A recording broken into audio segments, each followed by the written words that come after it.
हम देखेंगे प्रधानमंत्री मत्स्य संपदा योजना PMMSY जो लागू हुई है 10 सितंबर 2020 को।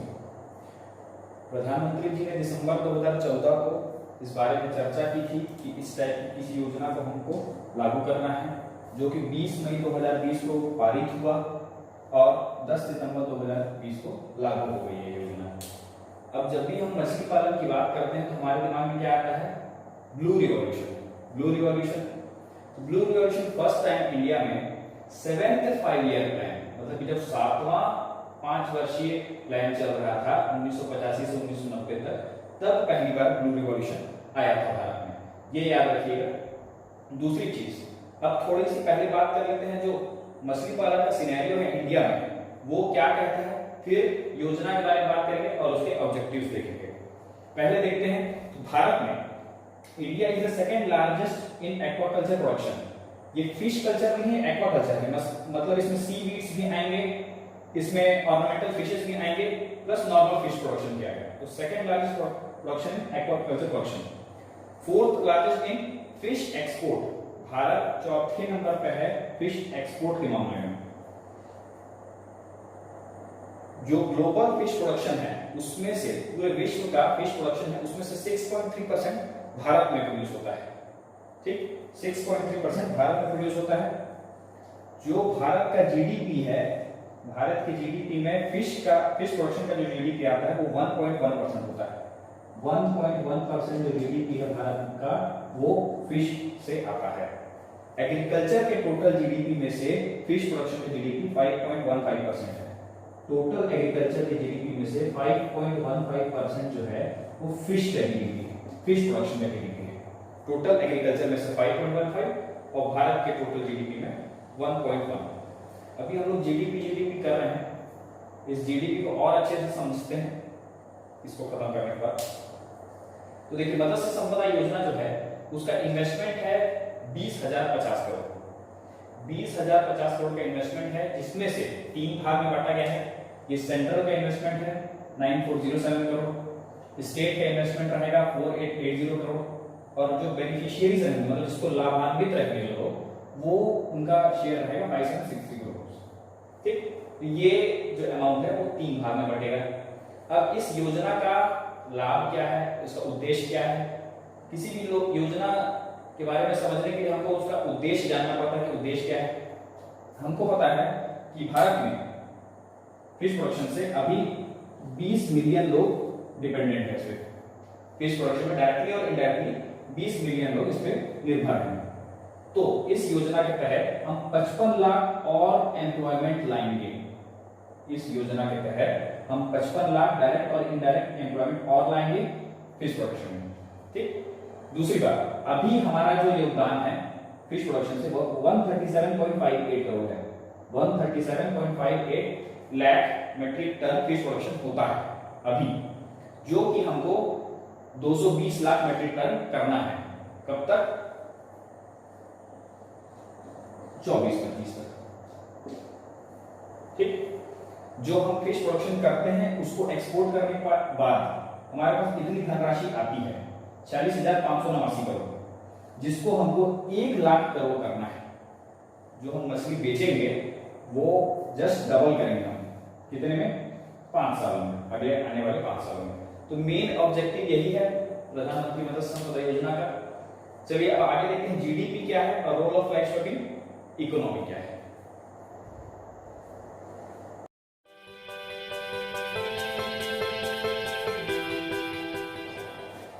चलिए अब हम देखते हैं role of livestock in Indian economy. पशुधन का योगदान भारत की अर्थव्यवस्था में, इकोनॉमी मतलब अर्थव्यवस्था होती है। इसको समझने से पहले हमको समझना पड़ेगा कि अर्थव्यवस्था क्या होती है, आर्थिक सर्वेक्षण क्या होता है, बजट क्या होता है, जीडीपी क्या होती है, ये देखना पड़ेगा। पहले हम देखते हैं आर्थिक सर्वेक्षण, इकोनॉमिक सर्वे क्या होता है। Economic survey is the official version of the state of economy, generally presented in parliament the day before annual budget. Budget के एक दिन पहले ये रिपोर्ट पार्लियामेंट में पेश की जाती है, उसको अपन आर्थिक सर्वेक्षण कहते हैं। इसमें अनेक प्रकार के डेटा रहते हैं जो बताता है कि भारत की अर्थव्यवस्था अभी कहां पर है। मतलब जो हमने पिछले वर्षों में जो योजनाएं लागू की, उस पर काम किया, उससे भारत की अर्थव्यवस्था आगे बढ़ी या पीछे रह गई, ये दिखाता है आर्थिक सर्वेक्षण। दूसरी चीज जो बजट होता है, बजट क्या करता है, आने वाले वर्षों में जो हम करने वाले हैं, जो हम योजनाएं लागू करने वाले हैं, जो हम फॉलो करने वाले हैं, वो बताएगा बजट। जो हम पहले थे वो बताएगा आर्थिक सर्वेक्षण। इस सर्वेक्षण को कौन निकालता है, डिपार्टमेंट ऑफ इकोनॉमिक अफेयर्स पहला, दूसरा मिनिस्ट्री ऑफ फाइनेंस, तीसरा चीफ इकोनॉमिक एडवाइजर, मुख्य आर्थिक सलाहकार जो कि अभी है कृष्णमूर्ति सुब्रमण्यम, कृष्णमूर्ति वेंकट सुब्रमण्यम नाम इनका, जो कि 7 दिसंबर 2018 से कार्यरत हैं। ठीक, के वी सुब्रमण्यम आप याद कर सकते हैं। ये एक डॉक्यूमेंट आता है हर साल जो कि 300 पेज का 2 वॉल्यूम में आता है।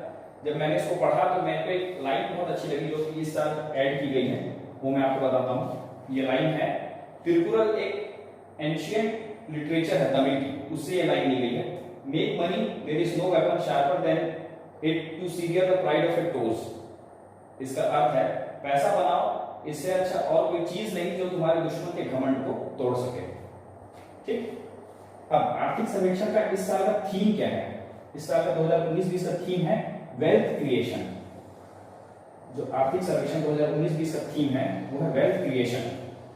ठीक, ये बातें नोट करने वाली हो गई, ये नोट करने वाला हो गया, ये नोट करने वाला हो गया। आपको समझ में आ गया कि आर्थिक सर्वेक्षण क्या होता है, बजट और आर्थिक सर्वेक्षण बीच में डिफरेंस क्या होता है, इनको कौन लागू करता है, अभी चीफ इकोनॉमिक एडवाइजर कौन है, इस बार का थीम क्या है। ठीक, अब आगे देखते हैं जीडीपी क्या होती है। अब देखते हैं जीडीपी क्या होती है। जीडीपी क्या होती है? ग्रॉस डोमेस्टिक प्रोडक्ट, हिंदी में बोलते हैं सकल घरेलू उत्पाद। एक और टर्म होता है जीएनपी, ग्रॉस नेशनल प्रोडक्ट, सकल राष्ट्रीय उत्पाद। अब इस चीज को समझने के लिए पहले इन 4 पॉइंट को समझना जरूरी है। ध्यान से सुनिएगा, समझिएगा। पहला पॉइंट है पॉलिटिकल बॉर्डर। अब अपन समझेंगे कि जीडीपी क्या होती है। पहला होगा पॉलिटिकल बॉर्डर, मतलब कि राजनीतिक सीमा। जैसे मान लीजिए ये भारत का नक्शा है, ये भारत का नक्शा है। अब ये हो गया ज्योग्राफिकल बॉर्डर, ये ज्योग्राफी हो गई, ये मैप हो गया, नक्शा हो गया। ठीक, ये हो गया ज्योग्राफिकल बॉर्डर। अब पॉलिटिकल बॉर्डर क्या है? मान लीजिए कि यहाँ के इंडियन ओशन, अरेबियन सी में कोई मछली पकड़ना है, तो ये हमारी राजनीतिक सीमा है, ये हमारी राजनीतिक सीमा है, वो हमारे जीडीपी में काउंट होगा। समझ गए? राजनीतिक सीमा, पॉलिटिकल बॉर्डर, ज्योग्राफिकल बॉर्डर के से अलग होता है, ये जीडीपी में काउंट होता है। दूसरा पॉइंट हो गया ड्यूरेशन। जीडीपी हमेशा 1 साल में निकाली जाती है, ये क्लियर है। तीसरा चीज हो गया goods and service. Goods and service का मतलब क्या है कि मान लीजिए कि मैंने कुछ चीज खरीदी, मैं एक शॉप गया और वहां से लैपटॉप लेके आया। ठीक, तो ये हो गया गुड्स, मतलब आपने पैसा दिया, उसके बदले आपको कुछ चीज मिली, वो हो गया गुड्स। ठीक, वस्तु और सेवा, गुड्स एंड सर्विसेज। सेवा का अर्थ क्या होता है? आपने पैसा देके कुछ लिया, उसका अर्थ हो गया गुड्स। सेवा का अर्थ क्या होता है? सर्विस। मान लीजिए आप ट्रांसपोर्ट कर रहे हैं, ट्रांसपोर्टेशन, आप जा रहे हैं मुंबई से दिल्ली, आप एयर इंडिया के फ्लाइट में बैठे, मुंबई से दिल्ली आपको छोड़ा, ये हो गया सर्विस, सेवा। आपको मुंबई से दिल्ली जाने में कुछ मिला नहीं, बस सेवा आपको मिली कि यहां से यहां आप पब्लिक ट्रांसपोर्ट में पहुंच गए, ये ऐड होता है जीडीपी में। आपको इसमें कुछ वस्तु नहीं मिली हाथ में, आपने शॉप में गए, लैपटॉप खरीदा, आपको वस्तु मिली, आपने पैसा दिया। ठीक है, दूसरी चीज ये हो गई सर्विस। सर्विस मतलब सेवा, आपने कोई पब्लिक ट्रांसपोर्ट लिया, वो सेवा हो गई, ये हो गया सेवा। ठीक है, चौथी चीज हो गई लास्ट प्राइस, अंतिम मूल्य। अब अंतिम मूल्य क्या होता है?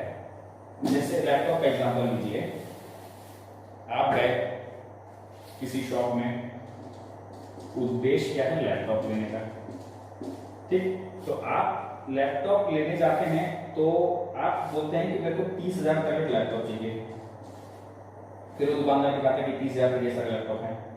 ऐसा नहीं होता कि प्रोसेसर का पैसा आप अलग देंगे, सॉफ्टवेयर का पैसा आप अलग देंगे, ऐसा तो नहीं होता है। आप सीधे पैसा देते हो, वो आपको एक लैपटॉप देता है, ये होता है लास्ट प्राइस। आपने उसका प्रोसेसर का अलग से नहीं दिया, उसका सॉफ्टवेयर का अलग से नहीं दिया, सीधे आपने लैपटॉप लिया, उसको पैसा दिया, ये होता है लास्ट प्राइस, अंतिम मूल्य किसी भी वस्तु का। जैसे ये मार्कर है, इसका मूल्य है 50 रुपए, तो मैंने पैसा दिया, जाके मार्कर लिया, अलग से ढक्कन नहीं लिया, अलग से इंक नहीं लिया, अलग से रिफिल नहीं ली, सीधे गया मार्कर लेके आया, ये हो गए इसके अंतिम मूल्य। ये समझ में आ गया, 4 पॉइंट समझ में आ गया, तो जीडीपी समझ में आ गई। Political borders, duration, goods and services, last price. अब मान लीजिए पॉलिटिकल बॉर्डर बोलने का अर्थ ये होता है, इस चीज को समझिएगा।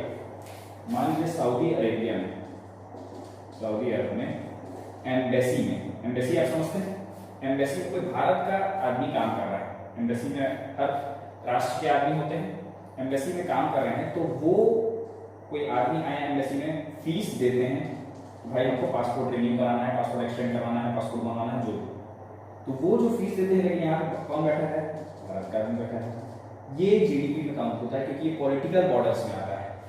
समझ में आया? ये चीजें पॉलिटिकल बॉर्डर्स में ऐड होती हैं और भारत की जीडीपी में ऐड होती हैं। ये ज्योग्राफिकल बॉर्डर्स से परे पॉलिटिकल बॉर्डर्स में आता है, तो ये कंफ्यूजन होना चाहिए कि ये पॉलिटिकल बॉर्डर्स में नहीं आता है। एक चीज और, मान लीजिए फॉर एग्जांपल छत्तीसगढ़ का आदमी है, मान लीजिए उसका नाम राजू, ये बेचारा अनएम्प्लॉयड है, बेरोजगार है। अभी क्या चल रहा है, माननीय मुख्यमंत्री जी भूपेश बघेल का कुछ भी रेडियो संवाद आता है, कुछ भी संवाद आता है, तो यहाँ के छत्तीसगढ़ के अनएम्प्लॉयड क्या करते हैं, उसको डिसलाइक करते हैं। ये एक विरोध प्रदर्शन है। तो भाई राजू था छत्तीसगढ़ का, बहुत ऐसे डिसलाइक कर देखा, लेकिन माननीय मुख्यमंत्री जी सुने नहीं, तो इसने क्या डिसाइड किया, ये सोचा कि मैं पाकिस्तान जाके काम करूंगा। तो ये राजू चला गया पाकिस्तान काम ढूंढने, अब यहाँ पे काम करने लगा। यहाँ पे मान लीजिए वो रोज 50 रुपए कमाता है, वो जीडीपी में ऐड नहीं होगा, क्योंकि ये अलग है, दूसरे देश में जाके कमा रहा है। एम्बेसी वाली बात अलग थी, इसकी बात अलग है। ये मान लीजिए 50 रुपए कमा रहा है, तो ये भारत की जीडीपी में ऐड नहीं। ठीक, ये क्लियर होना चाहिए। अब राजू समझे उसको कहाँ जाना है, काम करना है, ठीक है। अब एक चीज और, अब समझिएगा, भारत का नक्शा है, मानना है, मान लिया कि भारत का नक्शा है, इसमें भारत की एक कंपनी है टाटा, ठीक है, जो मान लीजिए 100 रुपए का प्रोडक्ट बनाती है साल भर में। चाइना की कोई कंपनी है, मान लीजिए एमआई, सॉरी कोई भी कंपनी है, एबीसी नाम नहीं लेना,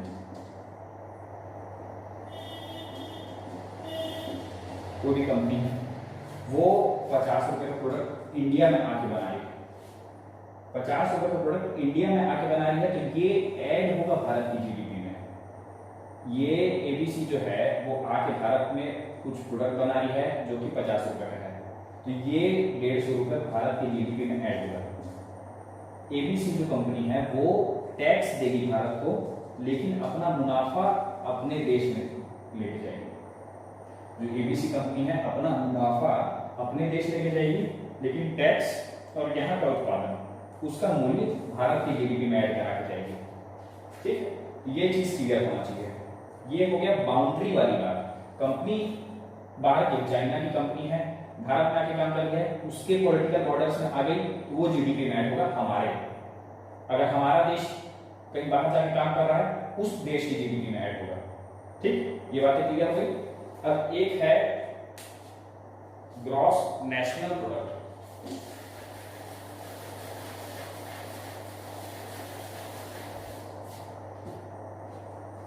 ग्रॉस नेशनल प्रोडक्ट, सकल राष्ट्रीय उत्पाद। ठीक, इसमें क्या है, अब टाटा कंपनी है जो 100 रुपए का उत्पादन कर रही है, बाहर की कंपनी है ABC जो 50 रुपए का उत्पादन करती है, और याद करिए उसी राजू को जो पाकिस्तान में जाके 50 रुपए कमाई कर रहा है। ठीक, तो अब जो राष्ट्रीय की बात आएगी, मतलब कि देश की बात आएगी, तो ये नहीं ऐड होगा जीडीपी में। ठीक, ये ऐड होगा और ये ऐड होगा, तो जीएनपी कितनी हो गई 150, लेकिन उसमें ये 50 रुपए इंक्लूडेड नहीं है। ये ध्यान रखना है कि ग्रॉस नेशनल प्रोडक्ट मतलब कि राष्ट्रीय भारत का, ये भारत का आदमी है, ये भारत का नहीं है, ये बाहर के देश हैं, आए काम किए चले गए, ये भारत का आदमी है, ये घर भेजा है पैसा, ईमानदार आदमी है, और ये भारतीय कंपनी, ये दोनों मिला के राष्ट्रीय उत्पाद, सकल राष्ट्रीय उत्पाद, ग्रॉस नेशनल प्रोडक्ट, ये हो गया जीएनपी। ठीक, ये दोनों चीज क्लियर हो गई, gross domestic product, gross national product. ये 4 पॉइंट्स हैं जो आपको समझना है कि एक जीडीपी अपन कैसे निकालते हैं। पॉलिटिकल बर्डन्स होते हैं, ड्यूरेशन एक साल का होता है, goods and services, last price, ये सब अपन ऐड करते हैं और जीडीपी निकालते हैं। जीडीपी से क्या होता है, जीडीपी अगर मान लीजिए 5% है, 6% है, आने वाले समय में मैं आपको बता दूं 2020-2021 को देखते हुए भारत की जीडीपी को कितना अनुमानित किया जा रहा है 6.5। ठीक, अब जीडीपी ज्यादा रही तो दूसरे देश निवेश करने आएंगे हमारे देश पे कि हाँ इनकी जीडीपी ज्यादा है तो निवेश किया जा सकता है। राष्ट्रीय अगर निकालेंगे ग्रॉस नेशनल प्रोडक्ट वो अलग हो जाता है, ग्रॉस डोमेस्टिक प्रोडक्ट सकल घरेलू उत्पाद ये अलग होता है। अब हम बात करेंगे जीडीपी की role of life stock in Indian economy. तो जीडीपी लाइफ स्टॉक कितना जीडीपी में प्रमोट करता है, कितना योगदान देता है वो देखेंगे। इससे पहले ये समझना नहीं था जीडीपी होती क्या है। चलिए ठीक।